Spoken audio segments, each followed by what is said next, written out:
10 things men wish women knew about them. Women are often reprimanded for being complicated creatures, but the truth is that men can be just as guilty of sending mixed signals to the opposite sex.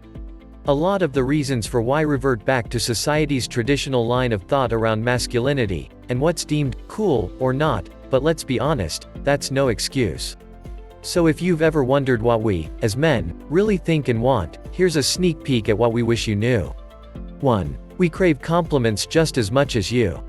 Some guys may try to play it off like they don't need praise, they just threw on that t-shirt without thinking, but anyone who tries to tell you they don't want a compliment tossed their way is full of crap.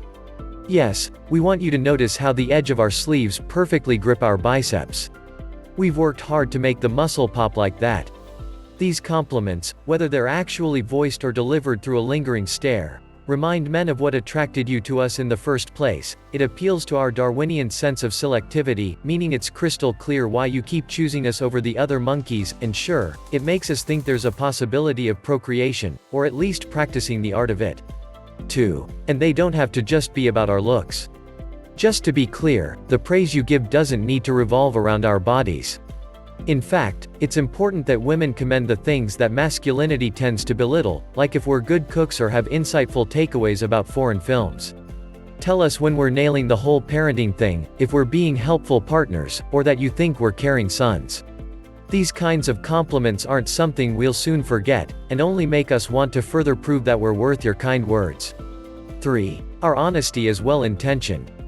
We know that, at times, tact can be the four-letter word that we never learned. But many times, being brutally honest is our way of showing you that we care. Think about it. Throughout the day, it's common to lie or obfuscate with people you have no interest in.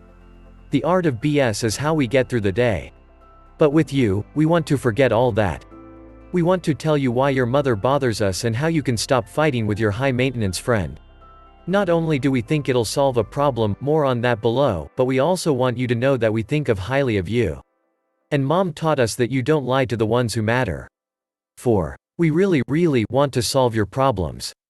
One of the biggest differences between men and women is how we handle difficult situations. Many times, women want to talk about what's going on just for the sake of talking. To know that someone is really listening to them, and is here to comfort them when times get rough. And there's nothing wrong with that. But for men, it's our instinct to come up with as many potential solutions to the problem as possible. Blame the wiring in our brains, but what it boils down to is that we don't want to see our loved ones suffer. So if you just want to have us listen, and not do anything about the problem, or offer our opinions on how to fix it, then tell us that up front. That way we'll know to keep our traps shut and arms open. 5. We want you to appreciate our reliability. Similar to why we're so damn honest, a good man demonstrates his commitment to you by showing up. So yes, it's more than a little irritating when you go on and on about the jerk who has mastered the art of ghosting, orbiting, or whatever new dating term kids are throwing around these days.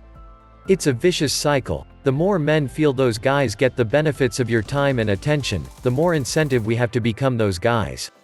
And that's a lose-lose for everyone involved. Instead, smile when we aren't late to date night, or send us a text thanking us once we prove you can call at any time. Positive reinforcement, right? 6. But don't want to be attached at the hip.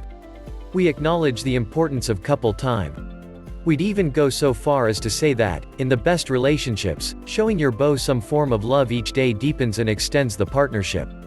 But that doesn't mean we shouldn't spend time apart. Going on a hiking weekend with the boys does not diminish the bond we share, nor does taking a few hours to work out solo or visit a store we know you have zero interest in. Just like women need alone time or girls' night with their friends, guys need the companionship of other men or time to themselves. This kind of separation will refresh our minds, give us stories to share, and bring us back to you with more spirit. 7. We love feminine touches. While no fair-minded guy wants women to return to the life of a 1950s sitcom, neither do we want the elimination of the feminine as a virtue. So don't be ashamed to hold on to those things that make you different from us if they make you feel good. If they don't, then ditch them. We may not always say it, but it's beautiful, and much appreciated, how much you care about seeing flowers on the table, smelling nice, or cooking a delicious meal. 8. You can be a boss in the bedroom. Unleash yourself. Express your fantasies. Use your hands. Suggest toys. Show us who's boss and give good directions. No matter how you slice it, we love when you take control behind closed doors. Not only do your explanations heighten our intuition, but we get off knowing that you're getting off, and that's a win-win for everyone involved. 9. Seeing is believing. Want to know why men like sports? Pure, measurable success. At the end of the game, no one can dispute the number of touchdowns, home runs, or points on the scoreboard. An athlete works toward a goal and is rewarded with concrete proof of his effort. So what is the irrefutable proof of a successful emotional life? The data is less tangible. Men fear vagueness because, for some reason, it often feels like failure isn't far behind. And in case you hadn't noticed, we hate to fail. To temper that, we'd love it if you became our ally in emotional pursuits. Tell us when we're being supportive, that it's okay for us to cry at the Maxwell commercial, or that you really appreciate us opening up to you about a sensitive subject. It's basically like giving us a pat on the back, but it's the encouragement we need to keep stepping in a more emotional, well-rounded direction. 10. Try not to pick out the one thing we did wrong. How important is picking up our socks if the yard is mowed each week? Does it matter that an item was forgotten at the store when we checked off the rest of the list? If the kid went to his friend's house with a stained shirt, yet still finished his science project, is there a point to mentioning it? Sometimes we forget things, and maybe it even happens more than you like, but we're human. And more than likely, we really are doing our best. So before you berate us, think about whether it's worth the argument, and try to give credit where it's due. So did you find this video helpful? If yes, please subscribe to our channel for more such videos. Thank you.